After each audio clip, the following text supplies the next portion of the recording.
চট্টগ্রামের লোকেরা যেভাবে পাহাড় কাটা আরম্ভ করেছে, এটা বড় দুঃখজনক।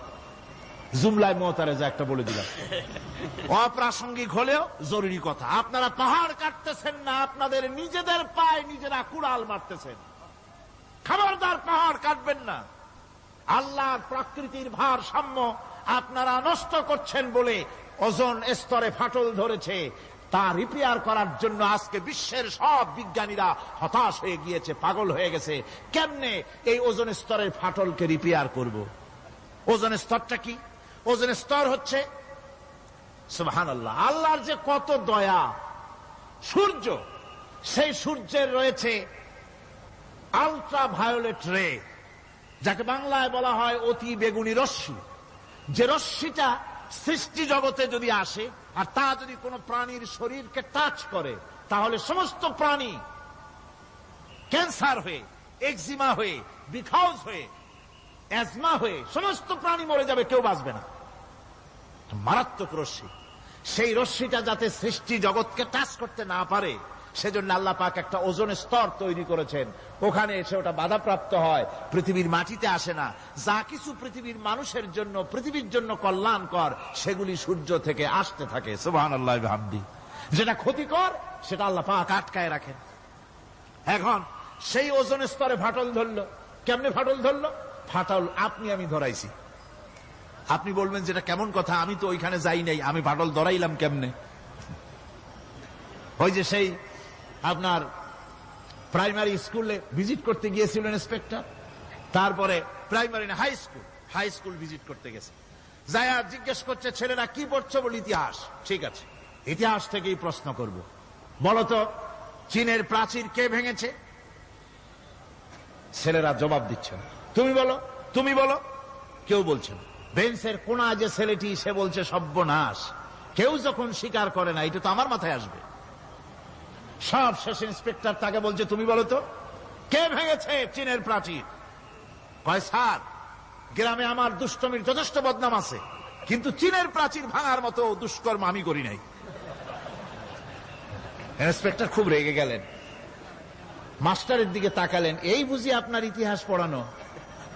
মাস্টার ইন্সপেক্টরের বিরক্তি ভরা মুখ দেখে বলছেন, স্যার রাগ করবেন না, এসব ছাত্র তো আমার, ওদের অবস্থা তো আমি জানি। আপনি আসছেন ঢাকা থেকে, আপনি জানবেন কি? আমি হলপ করে বলতে পারি আমার ক্লাসের কোন ছাত্র চীনের প্রাচীর ভাঙে নাই।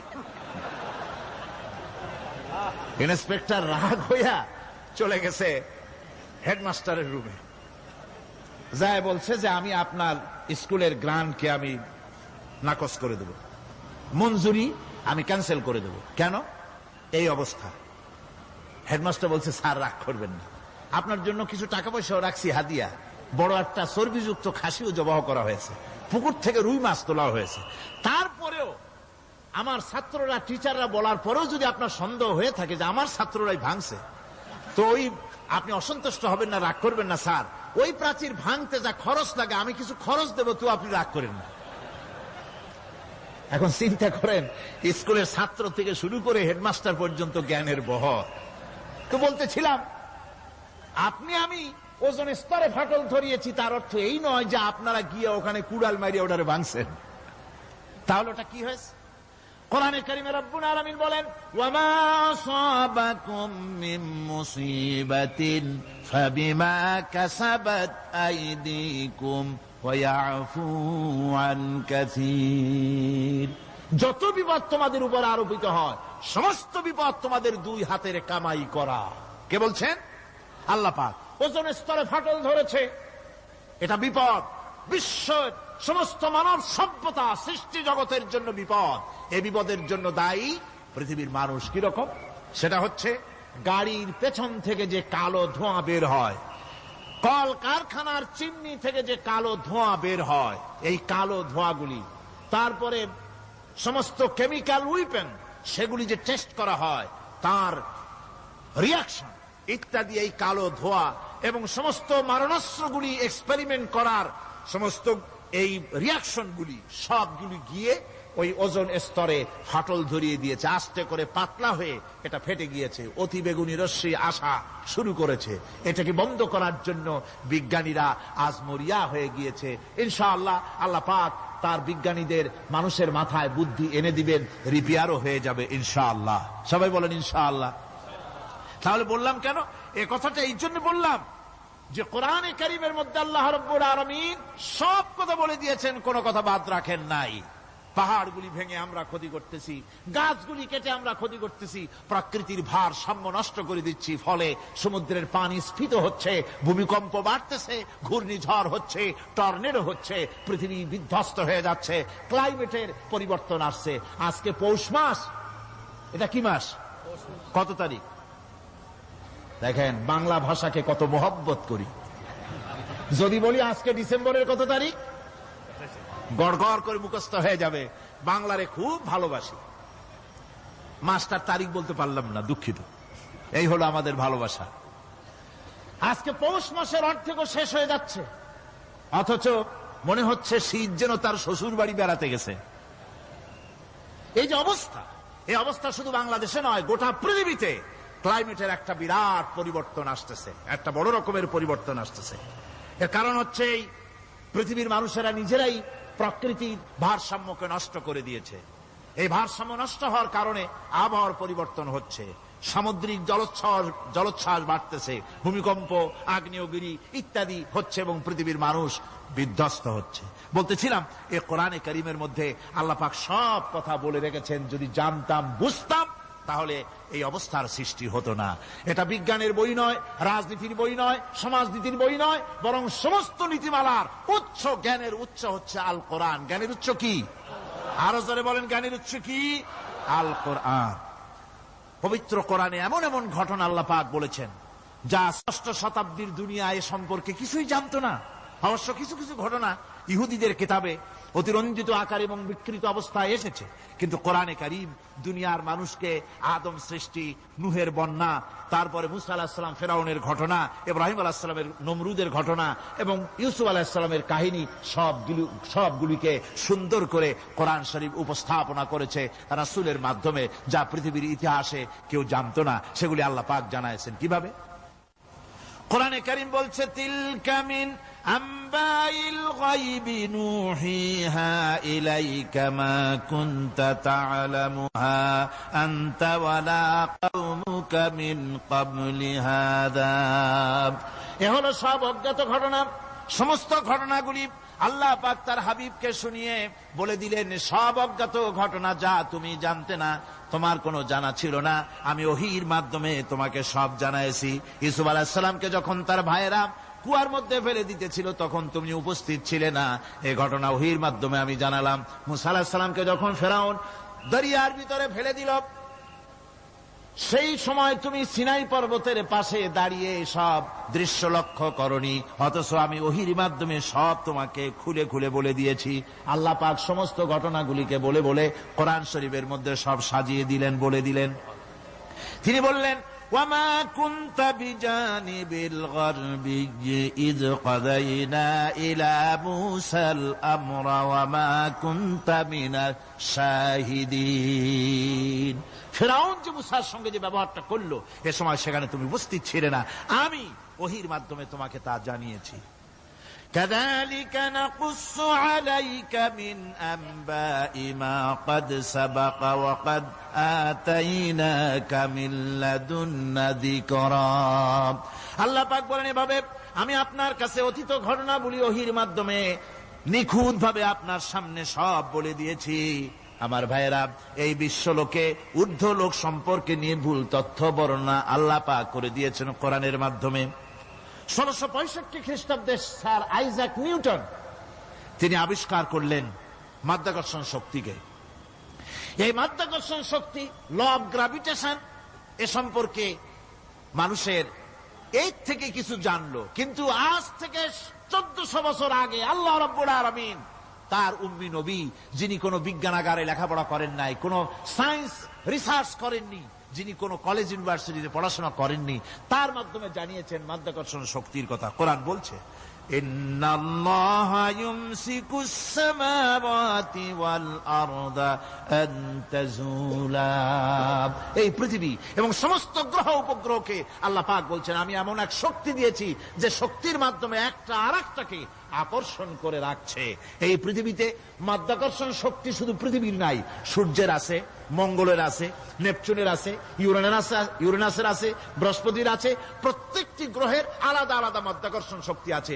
আর এই শক্তির বলে একটা আর একটাকে টেনে ধরছে, যাতে করে বিচ্ছিন্ন হয়ে না যায়, যাতে করে ধ্বংসপ্রাপ্ত না হয়। এগুলি আল্লাহ পাক এই তথ্যগুলি কোরআনে কারীমের মধ্যে বলেছেন। ফলে মরিস বুকাইলির মতো লোক, যিনি ফরাসি দার্শনিক, তিনি বলেছেন দুনিয়ার সমস্ত বিজ্ঞানীদের থিওরি হচ্ছে এই যে বিজ্ঞানের কোন থিওরি ফাইনাল নয়। আজ একটা হচ্ছে, কাল সেটাকে পরিবর্তন করে নতুন আর এক থিওরি আসতেছে। কিন্তু কোরআনে কারীমের মধ্যে আমি, কে বলতেছেন কথা? না না না, মরিস বুকাইলি বলছেন কোরআন শরীফের ভিতরে আমি যে বিজ্ঞানের তথ্য পেয়েছি, থিওরি পেয়েছি, তার কোনো পরিবর্তন আজও হয় নাই, ভবিষ্যতেও হওয়ার কোনো সম্ভাবনা নাই। মরিস বুকাইলি মনে করেছিলেন বেদ আর বাইবেলে যেমন ভুল আছে, কোরআন শরীফে ওই রকম ভুল আছে, নাউজুবিল্লাহ। সেই জন্য তিনি আরবি শিখলেন কোরআন বোঝার জন্য, ভুল ধরার জন্য। কোরআন শিখলেন কি জন্য? ভুল ধরার জন্য। আর এমন শেখা শিখছেন, ওই আরবি শিক্ষা মানে আমাদের দেশের লোকদের মতো আনাকুম জানাকুম শেখে নাই, ভালো করেই শিখছে, ভালো করেই মুখস্থ করেছে, তার ভালো করে আরবি শিখেছেন, তারপরে কোরআন শরীফ পড়েছেন, তারপরে তিনি এ কোরআন পড়ে তেলাওয়াত করে বুঝে এরপরে তিনি বই লিখেছেন the Bible, the Quran and science. এই বইয়ের মধ্যে তিনি পরিষ্কার লিখেছেন, কোরআন পড়লাম, এর ভিতরে একটা নকতা দেওয়ার, একটা কলমের ফোঁটা দেওয়ার জায়গা কারো নাই। কোরআন নিঃসন্দেহে মহান স্রষ্টা আল্লাহ রাব্বুল আলামিনের মানুষের বানানো কিতাব এটা হতে পারে না। সুতরাং কোরআন শরীফের মধ্যে আল্লাহ পাক সব কথা বলে দিয়েছেন। বিজ্ঞানের সাথে কিন্তু কোরআনের সংঘর্ষ নাই। অনেকে মনে করে যে বিজ্ঞান আর কোরআন এর মধ্যে বিরাট সংঘর্ষ। না, বিরাট সংঘর্ষ নয়, দুই একটা পয়েন্টে সংঘর্ষ থাকতে পারে। অধিকাংশ ব্যাপারই বিজ্ঞান, আমি মনে করি বিজ্ঞানের আবিষ্কার যত বাড়বে, কোরআন বোঝা মানুষের জন্য তত সহজ হবে। এটা আমার ধারণা, এটা আমার ধারণা। বিজ্ঞানের সাথে দুই একটা পয়েন্টের উপরে সংঘর্ষ আছে, যেমন চন্দ্র এবং সূর্য সম্পর্কে, সৌরজগৎ সম্পর্কে Copernicus, Kepler, Galileo, Newton, Einstein মহাশূন্য সম্পর্কে যে সব বক্তব্য রেখেছেন, সেসব বক্তব্যের সাথে কোরআন শরীফের কিছুটা বৈপরীত্য রয়েছে। যেমন কেউ বলেছেন সূর্য ঘোরে, পৃথিবী স্থির, কেউ বলে সূর্যের চতুর্দিকে পৃথিবী ঘোরে, কেউ কয় চন্দ্র ঘোরে, কেউ কয় আমরা কি আর বসে থাকি, আমরাও ঘুরি। কিন্তু আসলে ঘোরেটাকে কে ঘোরে, এ ফয়সালা কে দেবে? কে দিবে বলুন তো? হ্যাঁ, ঠিক বলেছেন, আল্লাহই দিবেন, কারণ এগুলি সৃষ্টি করেছেন কে? এবার শুনুন, এই বিতর্কের মীমাংসা আল্লাহ পাক করছেন কোরআনে কারিমে বহু আগে। গ্যালিলিও, কেপলার, কোপারনিকাস এদের বলার অনেক আগে বিশ্বনবী জনাবে মুহাম্মদ রাসূলুল্লাহ সাল্লাল্লাহু আলাইহি ওয়াসাল্লাম তিনি বলে দিয়েছেন, আল্লাহর কথা তিনি বলেছেন, লাশ-শামসু ইয়ানবাগী লাহা আন তুদরিকাল কামারা ওয়ালাল লাইলু সাবিকুন নাহার ওয়া কুল্লুন ফি ফালাকিন ইয়াসবাহুন। প্রবল জ্ঞানী হইবে যাহারা, আপন মনেতে বুঝিবে তাহারা, রাত্রি পারে না আগে যাইবার দিনের স্থান করি অধিকার। চন্দ্র বাঁধে না সূর্যের গায়েতে, সূর্য পারে না চন্দ্রকে ধরিতে। যার যে স্থান বহাল রাখিয়া ভ্রমণ করিছে খোদাকে ডরিয়া। আল্লাহ রাব্বুল আলামিনকে ভয় করে সব ঘুরছে, চাঁদও ঘোরে, সূর্য ঘোরে, মঙ্গল ঘোরে, ইউরেনাস ঘোরে, বৃহস্পতি ঘোরে, পৃথিবীও ঘোরে। সব ঘুরছে তো ঘুরছেই, বন বন করে ঘুরছে একটা নির্দিষ্ট কক্ষপথে, আপন আপন কক্ষপথে ঘুরছে, যার ফলে অ্যাক্সিডেন্ট হয় না। সুবহানাল্লাহ, জোরে বলেন সুবহানাল্লাহ। নির্ধারিত কক্ষে ঘুরছে, নির্ধারিত কক্ষে ঘুরছে। এর কক্ষগুলি আল্লাহ পাক ঠিক করে দিয়েছেন, সেই কক্ষে ঘুরতেছে, একে অপরের পথ অতিক্রম করতেছে না। আবার ওই মহাশূন্যের ভেতরে রয়েছে black hole. Black hole, black hole কি? ব্ল্যাক হোল হচ্ছে একটা বিরাট অন্ধকার গহ্বর, একটা মৃত্যুকূপ। এত বড় বিরাট ব্ল্যাক হোল মহাশূন্যে আছে, বিজ্ঞানীরা হয়রান হয়ে গেছে। তার এত বড় শক্তি, সে শুধু তারা খায় না, কোন তারকা ঘুরতে ঘুরতে যদি তার কাছে এসে যায়, তারাকে খেয়ে ফেলে। কোন আলো যদি কাছে আসে, আলো শুষে নিতে নিতে আলো যার থেকে এসেছে সেটাকেও শেষ করে ফেলে। এ ধরনের একটা দারুণ আকর্ষণী শক্তি তার মধ্যে আল্লাহ সৃষ্টি করেছেন। একটা ব্ল্যাক হোল আছে মহাশূন্যের ভিতরে, সূর্য, চন্দ্র, গ্রহ, নক্ষত্র। যে সূর্য পৃথিবীর চাইতে 13 লক্ষ গুণ বড়, এমন 2 কোটি সূর্য খাইয়া হজম করতে পারে এত বড় ব্ল্যাক হোল আল্লাহ তৈরি করে রেখেছেন মহাশূন্যের উপরে। রয়েছে মিল্কি ওয়ে, রয়েছে গ্যালাক্সি, অন্তত 10,000 কোটি, 10 সহস্র কোটি তারকা দিয়ে সমৃদ্ধ গ্যালাক্সি মিল্কি ওয়ে, যেটা অন্ধকার রাত্রে, তারকা সজ্জিত রাতে উত্তর দক্ষিণ দিকে টানা একটা পথের মতো দেখা যায়। এটা হচ্ছে গ্যালাক্সি, এইটাকে বলা হয় মিল্কি ওয়ে। এটা হচ্ছে ছায়াপথ। অসংখ্য তারকা এর মধ্যে রয়েছে। কত বড় বড় তারকা, অনেক দূরে। তাই আমরা দেখি বিন্দু বিন্দু, আসলে কি বিন্দু না। কত বড় জানেন? বিজ্ঞানীরা বলেছেন দৈত্যের মতো বিরাট বিরাট তারকা আছে, যে সূর্য পৃথিবীর চাইতে 13 লক্ষ গুণ বড়। এরকমের সূর্যের অন্তত 3 কোটি সূর্য খাইয়া হজম করতে পারে এরকম অসংখ্য তারকা মিল্কি ওয়ের ভিতরে আল্লাহ সৃষ্টি করেছেন। সুবহানাল্লাহ বিহামদিহি, সুবহানাল্লাহ। আর মানুষ লাফায়, 4 আঙ্গুল মানুষ খালি লাভ দেয় মোষ কতগুলো রাখিয়া। কোন আনন্দে লাফা, কি শক্তি তোমার! মহাশূন্যের তুলনায় এই পৃথিবীর অবস্থান কি জানেন? এই জন্য যত বেশি পড়াশোনা করবেন মাথা নত হয়ে যাবে। কমিউনিস্ট হয় ছাগলেরা, বুদ্ধিমান কোনদিন কমিউনিস্ট হয় না। কারা কমিউনিস্ট হয়? ছাগলগুলি, যাদের আকল নাই, যাদের জ্ঞান নাই, বুদ্ধি নাই, ওরাই কমিউনিস্ট হয়। কোন চিন্তাবিদ, কোন বিজ্ঞানী কমিউনিস্ট হয় না। মাথা নত হয়ে যায়, আল্লাহর এই সৃষ্টি দেখে পাগল হয়ে যায়।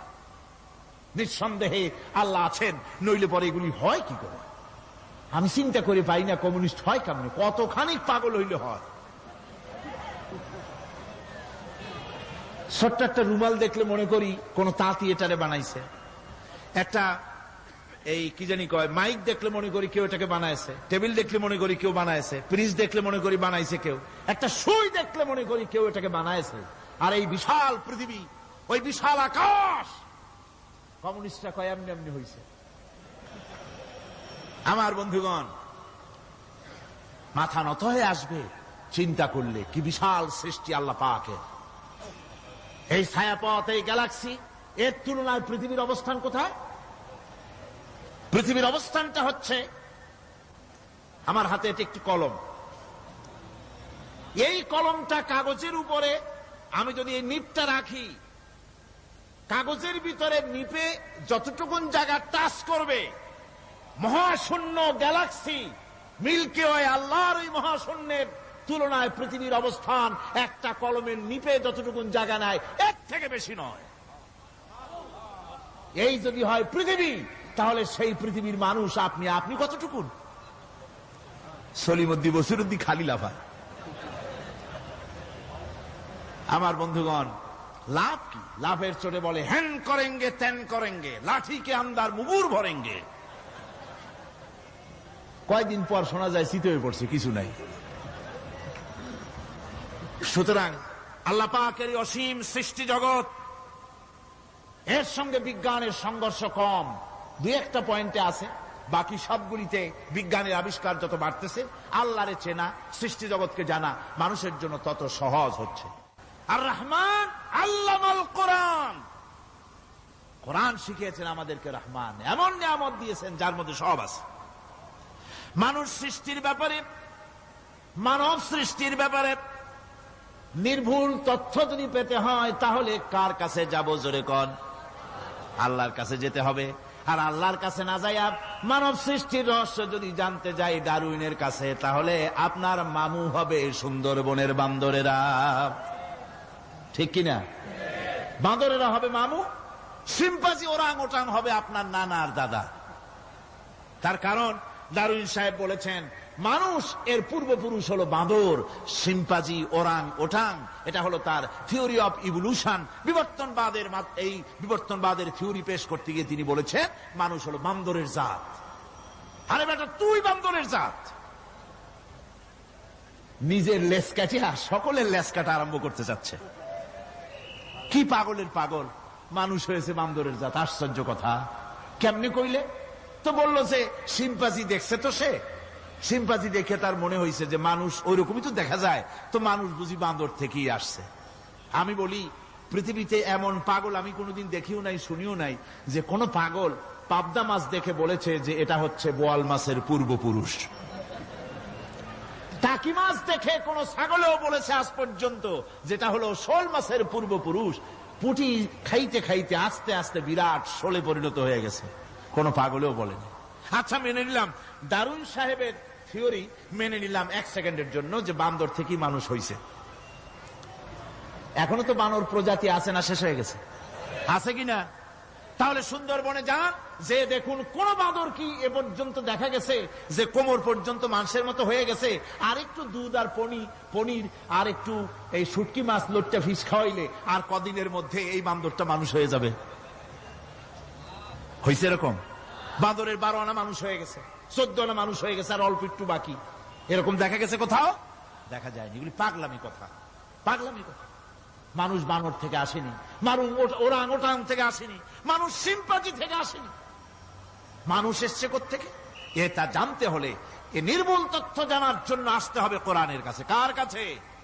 আল্লাহ রাব্বুল আলামিন তার হাবিবের মুখ থেকে মানব সৃষ্টি রহস্য তিনি উদ্ঘাটন করে দিয়েছেন। তিনি বলেছেন, দুনিয়াবাসীকে শুনিয়েছেন, ফালয়ানজুরিল ইনসানু মিম্মা খুলিকা মিম্মাইন দাফিকিন ইয়াখরুজু মিন বাইনিস সুলবি ওয়াত তারাইব। আল্লাহ পাক বলেন, মানুষ কি তার সৃষ্টি রহস্য দেখে না? কেমনে তাকে আমি সৃষ্টি করেছি? মায়ের বক্ষ পিঞ্জর থেকে, বাপের পৃষ্ঠ থেকে সবেগে নির্গত এক ফোঁটা নাপাক পানি দিয়ে আমি আল্লাহ মানুষকে সৃষ্টি করেছি। বান্দর থেকে নয়, ওরাংওটাং থেকে নয়, সিম্পাজি থেকে নয়। মানুষের অরিজিন মানুষ। আদম থেকে তোমরা জন্মগ্রহণ করেছো, আদম এসেছে মাটি থেকে, তোমরা এসেছো আদম থেকে। সুবহানাল্লাহ ওয়া বিহামদি। এটাই হলো মানব সৃষ্টির রহস্যের কথা আল্লাহ পাক বলে দিয়েছেন। অন্যত্র আল্লাহ বলেন, ইন্না খালাকনাকুম মিন তুরাবিন সুম্মা মিন নুতফাতিন সুম্মা মিন আলাকাতিন সুম্মা মিন মুদগাহ। নিষ্প্রাণ মাটি থেকে তোমার উৎপত্তি হয়েছে, আর এই নিষ্প্রাণ মাটি দিয়ে তোমাকে তৈরি করা হয়েছে।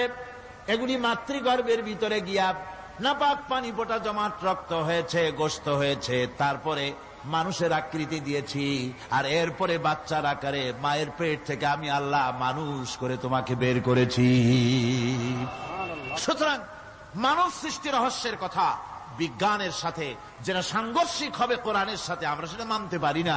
আমাদেরকে মানতে হবে মূল জ্ঞানের কেতাবটা। মূল জ্ঞানের কেতাব কোনটা? জোরে কন্ত কোনটা?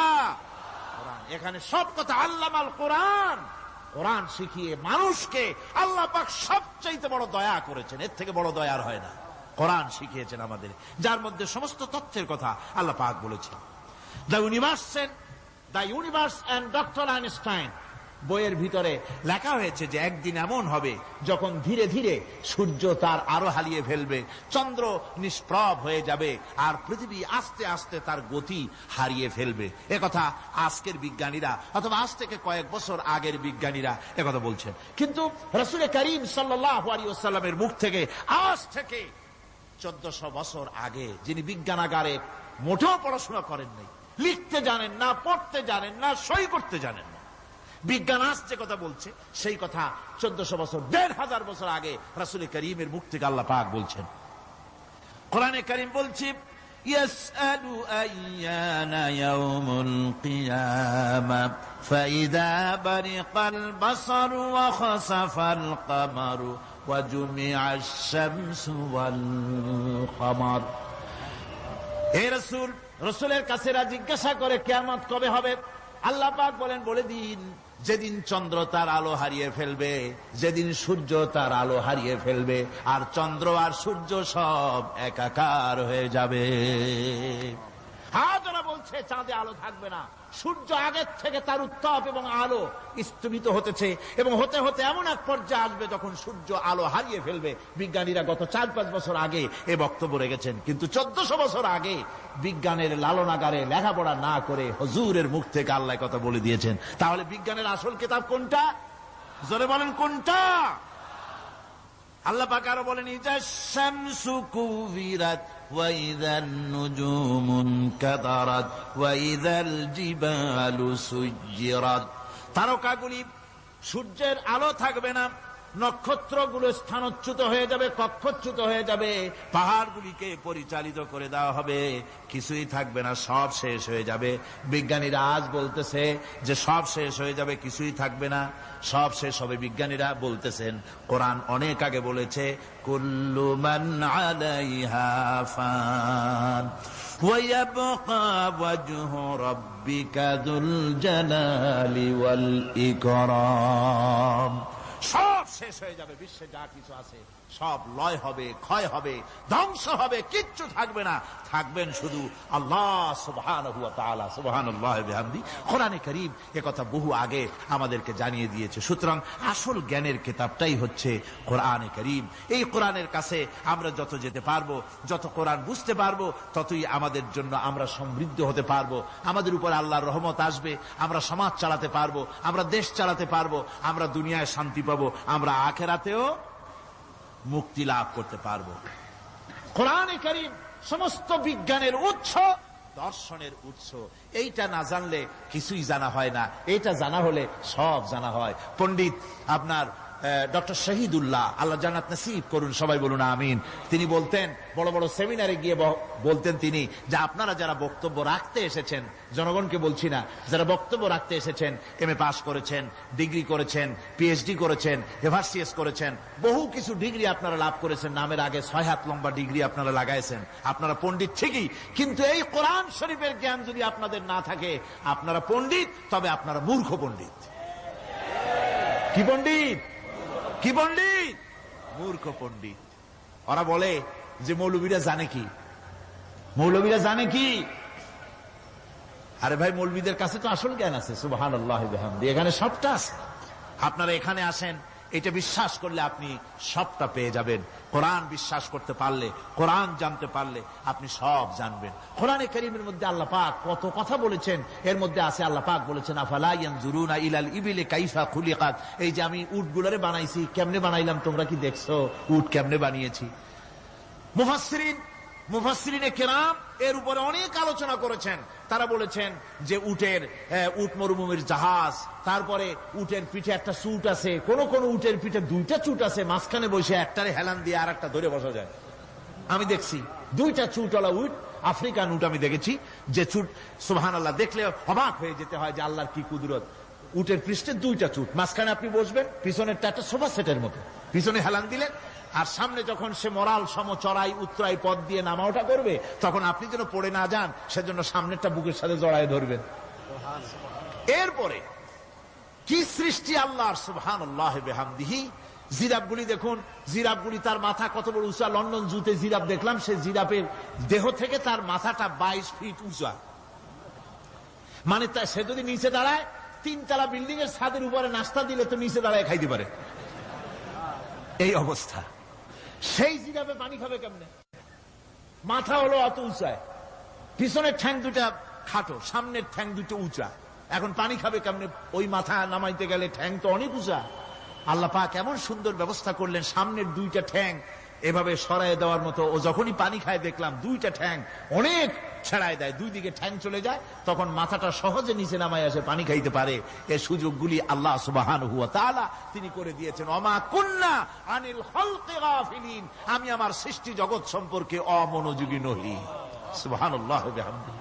ভল্লুকগুলি কি বিরাট বিরাট একটা ভল্লুক, শ্বেত ভল্লুক দেখেছি, কৃষ্ণ ভল্লুক দেখেছি, হাঁটতেছে মনে হয় যেন পায়ের তলায় হাফসুল করা, ঠিক জুতা পায়ের তলাটা যেমন দেখা যায় ওই রকমের তলাটা, গায়ে একেবারে পশম। ওই বরফের দেশে থাকতো, সে শীত কষ্ট না পায়, সেই জন্য আল্লাহ একটা কম্বল ওর গায়ে জড়ায় দিয়েছে, অটোমেটিক কম্বল। সুবহানাল্লাহি ওয়া বিহামদিহি। তো উট, আল্লাহ বলছেন উট কেমনে বানাইছি দেখছো? আফালা ইয়ানজুরুনা ইলাল ইবিলি কাইফা খুলিকাত, উট বানালাম কেমনে দেখেছিস? মানুষ অবাক হলো, আল্লাহ এত কথা থুইয়া উটের কথা বলছেন। কারণ নানান রকম মানুষ বলল। শেষ পর্যন্ত প্রাণীতত্ত্ববিদরা তারা আবিষ্কার করলেন মূল কারণটি। অনেক কারণ আছে আল্লাহ পাকে কথা বলার। উট তো মরুভূমির জাহাজ, তারপরে উট মানুষের অনেক উপকারে আসে, একথা বলা হয়েছে। প্রাণীতত্ত্ববিদরা খুঁজে খুঁজে তারা দেখতে পেয়েছে যে উটকে জবাহ করে দেখা গেছে উট সমস্ত প্রাণী বাতাস থেকে অক্সিজেন যতটা গ্রহণ করে ততটা ছেড়ে যায়। একমাত্র প্রাণী উট যে যতটা অক্সিজেন গ্রহণ করে বাতাস থেকে সবটা ছাড়ে না, 2/3 ছেড়ে দেয়। 1/3 তার লাংসের পাশে রাখার জন্য আল্লাহ পাক একটা চেম্বার তৈরি করেছেন। ওই চেম্বারের ভিতরে 1/3 অক্সিজেন থেকে যায়। কারণ পানিও রেখে, তার পানি রাখার জন্য রিজার্ভ ট্যাঙ্কি আছে, একটা রিজার্ভ ট্যাঙ্কি আছে, অক্সিজেন রাখার একটা চেম্বার আছে। এগুলি কেন? এই জন্য যে মরুভূমির ভিতরে সাইমুম শিল্পী গোষ্ঠী না, কিন্তু ঝোড়ো হাওয়া, মরুভূমির ভিতরে ঝোড়ো হাওয়া, এই ঝোড়ো হাওয়া যখন আরম্ভ হয়ে যায় তখন মানুষ বাঁচতে পারে না। মানুষ টের পাইয়া সব বাড়িতে চলে যায়। মরুভূমিতে চড়ে বেড়ায় উট, সে যাবে কোথায়? ওর তো যাওয়ার জায়গা নাই। 7 দিন 8 দিন 1 সপ্তাহ 2 সপ্তাহ পর্যন্ত এই মরুভূমিতে ঝড় চলতে থাকে, বালুর ঝড়, কিচ্ছু দেখা যায় না। ওখানে দেখছিলেন বালুর পাহাড়, আজকে দেখবেন বালুর পাহাড় এখানে চলে আসছে। এইভাবে পাহাড় তৈরি হয়ে যায়, বালি উড়ায় নিয়ে যায় বাতাসে। এই বাতাসের ভিতরে বালু উঠতে থাকে সমানে, মানুষ প্রাণী কিছুই সেখানে শ্বাস করতে পারে না, বাঁচতে পারে না। উটের মতো প্রাণী যে মরুভূমিতে থাকে ও বাঁচবে কি করে? আল্লাহ সুবহানাহু ওয়া তাআলা ওর লাংসের পাশে অক্সিজেন রাখার চেম্বার করে পানির ট্যাঙ্কি তৈরি করে দিয়ে রেখে এমন কায়দা করেছেন, ও যখনই টের পায় যে ঝড় শুরু হবে, সাথে সাথে ঠ্যাং দিয়া মুখ দিয়া গর্ত করে বালুর ভিতরে মাথা ঢুকাইয়া 1 সপ্তাহ 2 সপ্তাহ থাকতে পারবে মাটির তলে, অক্সিজেনের অভাব হবে না। আফালা ইয়ানজুরুনা ইলাল ইবিলি কাইফা খুলিকাত, দেখো নাকি কিভাবে সৃষ্টি করেছি আমি এই সুন্দর উটকে, একবার দেখো। আর শুকরিয়া তোমার মাথা নত হবে। যত বড় কমিউনিস্ট হও, আল্লাহর জন্য সেজদা দিতে বাধ্য হবে।